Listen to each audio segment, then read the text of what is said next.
நம்முடைய தமிழ்நாடு தலைவர் கலைஞர் அவர்கள் திருக்குறள் தலைவராகவே வாழ்ந்தார், வலம் வந்தார். தலைவர் கலைஞர் அவர்கள் பள்ளி சிறுவனாக இருந்தப்போ முதல் முறையா பேச்சு போட்டியில கலந்துகிட்டு நட்பு என்ற தலைப்பில் பேசின போதும் திருக்குறளை தான் மேற்கோள் காட்டி பேசியிருக்கிறார். அப்போதிருந்து குறளாசான் வள்ளுவருக்கும் தமிழ்குறளும் தலைவர் கலைஞருக்கும் வாழ்நாள் முழுக்க நட்பு இருந்துச்சு. வள்ளுவத்தை போற்றுகிற தொண்டு இருந்துச்சு. திமுக ஆட்சிக்கு வர்றதுக்கு முன்னாடியே சட்டமன்றத்தில் வாதாடி வள்ளுவர் படம் திறக்க வச்சவர் நம்முடைய தலைவர் கலைஞர். போக்குவரத்து துறை அமைச்சரானதும் எல்லா பேருந்துகளிலும் திருக்குறளை எழுதினார். பொதுப்பணித்துறை அமைச்சராக இருந்தப்போ எல்லா அரசு விடுதிகளிலும் திருவள்ளுவர் படமும் திருக்குறளும் இடம்பெற வச்சார். காவலர் பழக்கத்தில் வள்ளுவரை பொறிச்சார். தமிழ் அறிஞர்களால் உருவாக்கப்பட்ட திருவள்ளுவர் ஆண்டு அரசின் சார்பில் ஏற்றுக்கிட்டு அறிவிச்சார். மயிலாப்பூர்ல திருவள்ளுவர் நினைவாலயம் அமைச்சார். சென்னையில வள்ளுவர் கோட்டம் கண்டார். குறளவையும் தீட்டினார். திருக்குறளுக்கு உரை எழுதினார். இப்படி திருக்குறளாகவே வாழ்ந்தார். இந்த சிலையும் சாதாரணமாக அமைக்கப்படல. இதுக்குன்னு ஒரு வரலாறு இருக்கு. வான்புகழ் வள்ளுவருக்கு வானொலியில் சிலை வைக்கணும்னு 31/12/1975 அன்று அமைச்சரவையில முதலாக தீர்மானம் நிறைவேற்றினாங்க. 1990ஆம் ஆண்டு சிலைக்கான பணிகள் தொடங்கப்பட்டுச்சு. ஆனால் தொடர்ந்து தடைகள் ஏற்பட்டுச்சு. 1997ஆம் ஆண்டு தான் துரிதமாக பணிகள் நடைபெற தொடங்கி இந்த சிலை அமைக்கப்பட்டுச்சு. கலைஞருடைய கனவுக்கு ஒரு கொடுத்த மாமனிதர் தான் கணபதி சபதி அவர்கள்.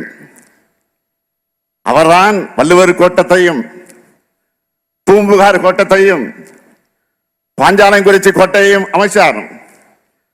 அவர்கள் அப்பா தான் சென்னையில் இருக்கக்கூடிய காந்தி மண்டபத்தை அமைச்சவர். இந்த கம்பீர வள்ளுவர் சிலைக்கு கலைஞர் காரணகர்த்தா என்றால் சிற்ப கலைஞர் கணபதி சபதி அவர்கள் தான் கலைகர்த்தான். இந்த சிலையை பற்றி சொல்லணும்னா திருக்குறளோட அதிகாரங்களை குறிக்கிற வகையில 133 அடி உயரம். அதில் அறத்துப்பால் அதிகாரங்கள் குறிக்கிற வகையில பீடம் 38 அடி. அறம் என்ற பீடத்தில் பொருளும் இன்பமாக 95 அதிகாரங்கள் சிலையா இருக்கு.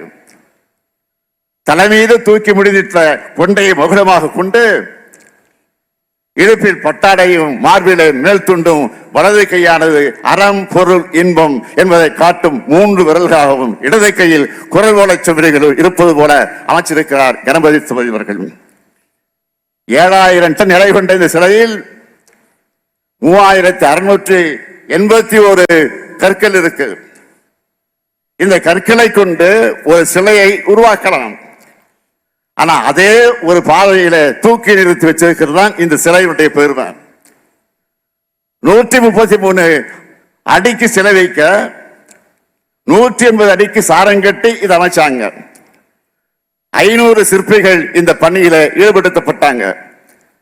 கணபதி சிவஜி சொன்னார், தஞ்சை பேரரசன் ராஜராஜ சோழன் அன்று கண்ட சிற்பக்கலை மரபை இந்த 1000 ஆண்டுகளுக்கு பிறகு தமிழ்நாடு முதலமைச்சர் கலைஞரிடத்தில் நான் காண்கிறேன் என்று சொன்னார். தஞ்சை பெரிய கோயிலை வடிவமைச்ச குஞ்சரமல்லனின் வம்சத்தை சேர்ந்தவன் தான் கணபதி சிவஜி அவர்கள். சொற்சிற்பியாம் கலைஞரும் கற்சிற்பியாம் கணபதி சிவஜியும் சேர்ந்து உலக வாழ்க்கை சிற்பியாம் வள்ளுவருக்காக உருவாக்கின சிலைக்கு நாம வெள்ளி விழா கொண்டாடிட்டு இருக்கோம். இந்த திருக்குறள் விழாவை முன்னிட்டு சில அறிவிப்புகளை நான் வெளியிட விரும்புகிறேன். முக்கடல் சூழும் குமரிமுனையில் இங்கிருந்து சுற்றுலா பயணிகள் அனைவரும் ஐயன் திருவள்ளுவர் சிலையை சென்றடைய பயனடைவதற்காக படகு சவாரி வசதியை மேம்படுத்துவதற்காக 3 புதிய பயணியர் படகுகள் வாங்கப்படும். முதல் படகுக்கு தியாகத்தின் உருவாகி தொண்டின் கருவாகி தமிழ்நாட்டின் வளர்ச்சி கடித்தமிட்ட பெருந்தலைவர் காமராஜர் பெயரும், 2ஆம் படகுக்கு தென்குமரியை தமிழ்நாட்டுடன் இணைக்க வலியுறுத்தி போராடி சாதனை படைத்த சாதனையாளர் மார்ஷல் நேசமணி பெயரும், 3ஆம் படகுக்கு கனடாவில் பிறந்தாலும் கன்னித்தமிழ் வளர்த்தவரும் திருக்குறளை மொழிபெயர்த்தும் தமிழ் இலக்கண நூலை எழுதியும் அழியா படைப்புகள் அளித்த ஜி.யு. போப் பெயரும் என 3 பெயர்களும் அந்த படகுகளுக்கு சூட்டப்படும்.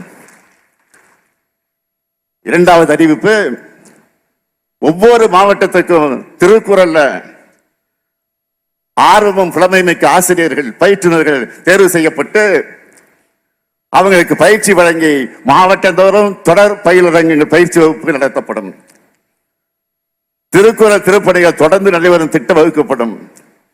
இதுக்காக ஆண்டுக்கு மாவட்டம் ஒன்றுக்கு 3 லட்சம் ரூபாய் வழங்கப்படும். மூன்றாவது அறிவிப்பு, ஆண்டுக்கு 133 உயர்கல்வி நிறுவனங்கள்ல திருக்குறள் தொடர்பான கலை இலக்கிய அறிவுசார் போட்டிகள் மற்றும் கருத்தரங்குகள் நடத்த திட்டமிடப்படும். நான்காவது அறிவிப்பு, ஒவ்வொரு ஆண்டும் டிசம்பர் கடைசி வாரம் குறள் வாரம் கொண்டாடப்படும். ஐந்தாவது அறிவிப்பு, தமிழ் திறனை தேர்வில் வெற்றி பெற்ற மாணவர்களுக்கான திருக்குறள் மாணவர் மாநாடு ஆண்டுதோறும் நடத்தப்படும். ஆறாவது அறிவிப்பு, திருக்குறளும் உரையும் அரசு அலுவலகங்களில் எழுதப்படுறது போல தனியார் நிறுவனங்கள் எழுதுவதற்கு ஊக்குவிக்க உரிய முயற்சிகள் மேற்கொள்ளப்படும். இதோடு சேர்த்து குமரிக்கு வந்துட்டு இந்த பகுதியில் அறிவிப்பு செய்யாம நான் இருக்க முடியாது. தமிழ்நாட்டோட தென்கோடியில் அமைந்திருக்கிறது மட்டும் இல்லாம வள்ளுவர் சிலையால சிறப்பு பெற்றிருக்கக்கூடிய சுற்றுலா பயணிகள் இருக்கக்கூடிய வகையில கன்னியாகுமரியுடைய பேரூராட்சி நகராட்சியாக தரம் உயர்த்தப்படும். பேரறிஞர் சிலையாக இருக்கக்கூடிய வள்ளுவர் சிலையின இந்த வெள்ளி விழாவில் நான் மறுபடியும் சொல்றேன், திருவள்ளுவர் வெறும் சிலை அல்ல, திருக்குறள் வெறும் நூல் அல்ல, நம்ம வாழ்க்கைக்கான வாழும் கிடையமும். அது நம்மை காக்கும், நம்மை அழைக்க வரக்கூடிய தீமைகளை தடுக்கும், நம்மை மட்டுமல்ல காவி சாயம் பூச நினைக்கிற தீய எண்ணங்களையும் விரட்டி அடிக்கும்.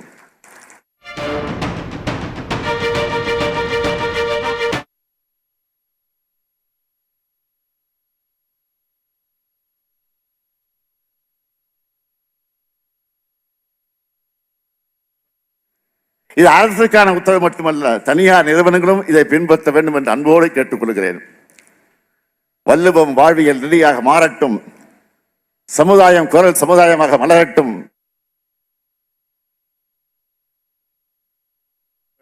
அனைவருக்கும் ஆங்கில புத்தாண்டு மற்றும் தமிழர் பொங்கல் திருநாளை சொல்லி நான் விடைபெறுகிறேன். நன்றி, வணக்கம்.